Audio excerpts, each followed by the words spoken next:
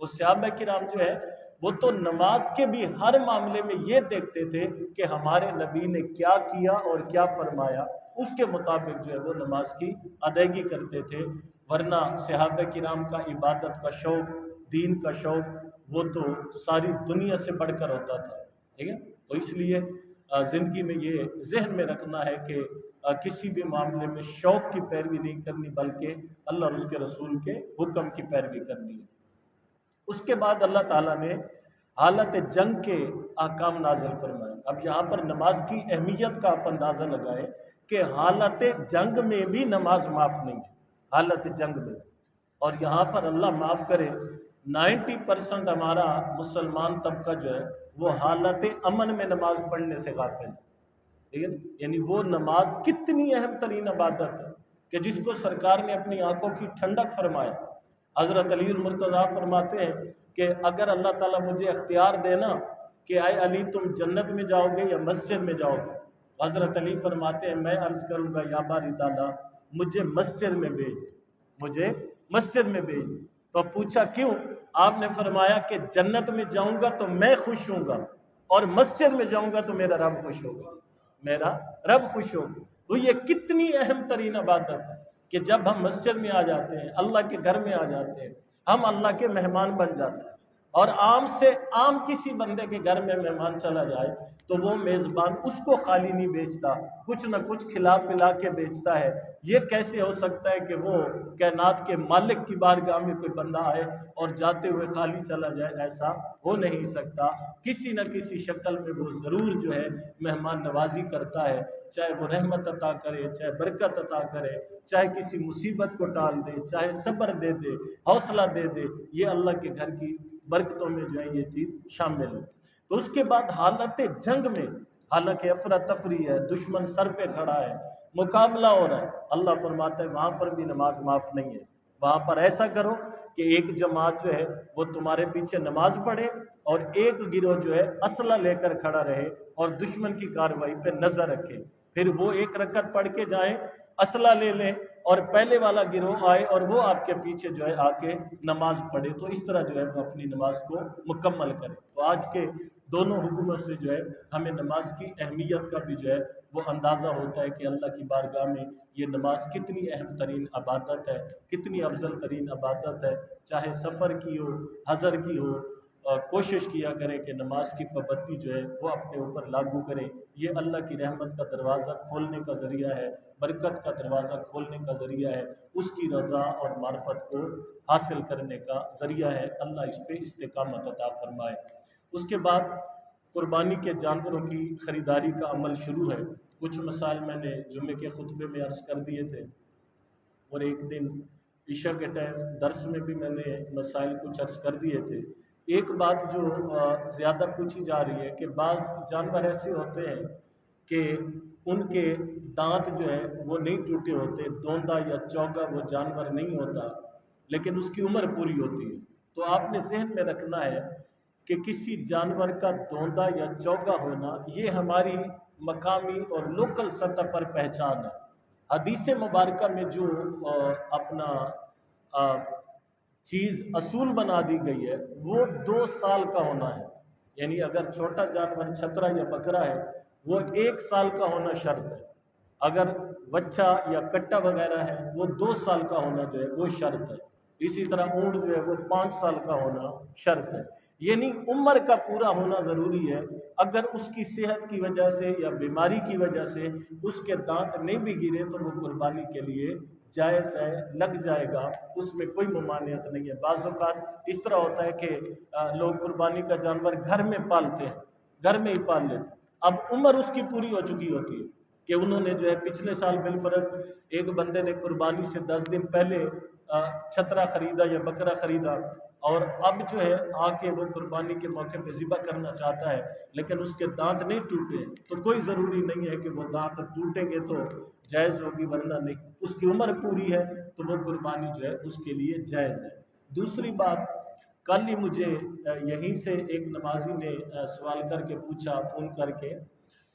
کہ 2 بندے مل کے ایک حصے کے پیسے شامل کر سکتے ہیں؟ تو قطعاً ایسا نہیں ہے۔ ایک حصے میں